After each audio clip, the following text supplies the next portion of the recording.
यीशु मसीह के स्वर्गरोहण के बाद उनके सुसमाचार को दुनिया के कोने कोने तक ले जाने वाले उनके शिष्यों के साथ दुनिया ने कैसा व्यवहार किया, उन्हें किस प्रकार मृत्यु का सामना करना पड़ा। यह बात महत्वपूर्ण नहीं है कि कैसे प्रेरितों की मृत्यु हुई। जो बात महत्वपूर्ण है वह यह सच्चाई है कि वे अपने विश्वास के लिए मरने के लिए तैयार थे। यदि यीशु न जी उठा होता तो चेले इसे जानते।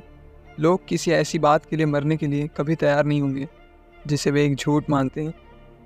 सच्चाई तो यह है, प्रेरित एक डरावनी मृत्यु के साथ मरने के लिए तैयार थे। मसीह में अपने विश्वास को त्याग देने से इनकार कर देना एक बहुत ही ज़बरदस्त प्रमाण है कि उन्होंने वास्तव में यीशु मसीह का जी उठने को देख लिया था।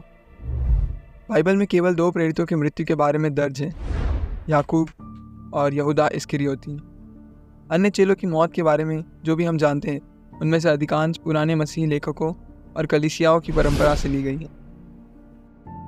शमौन, जिसे पतरस के नाम से भी जाना जाता है, यीशु मसीह के सबसे प्रमुख शिष्यों में से एक। कैथोलिक परंपरा का दावा है कि पहले पोप वही थे।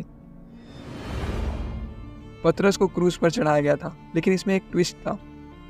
पतरस को क्रूस पर उल्टा लटकाया गया था। पतरस की मृत्यु 64 ईस्वी में नीरो सम्राट के शासनकाल में हुई। नीरो के राज के दौरान रोम में भयंकर आग लगी थी और आग लगने का दोष नीरो ने मसीहों पर लगाया था। नीरो ने मसीह लोगों की उत्पीड़ना शुरू कर दिया था। उसी दौरान पतरस को सूली पर उल्टा चढ़ाया गया था। सम्राट नीरो द्वारा पतरस को क्रूस पर उसी के कहने पर सिर नीचे और पैर ऊपर करके लटकाया गया, क्योंकि पतरस ने कहा, जिस तरह मेरा प्रभु क्रूस पर लटकाया गया मैं इस योग्य नहीं हूँ। इसलिए पतरस को उल्टा लटकाया गया।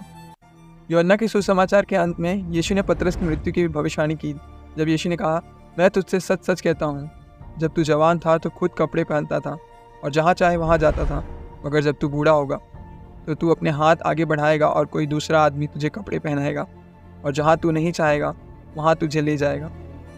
यदि आप इसे भूल गए हैं तो यूहन्ना टिप्पणी करते हुए कहता है, यीशु ने यह बात यह बताने के लिए कही थी कि किस प्रकार मृत्यु के द्वारा पतरस परमेश्वर की महिमा करेगा।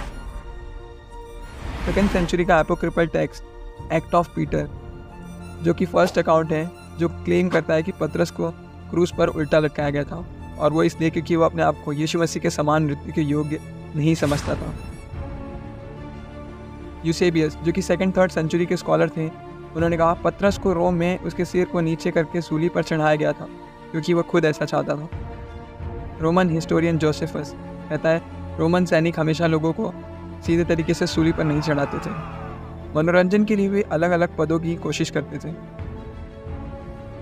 क्लेमेंट ऑफ रोम की फेमस लेटर क्लेमेंट 1, उसमें भी पतरस की मृत्यु के बारे में दर्ज है।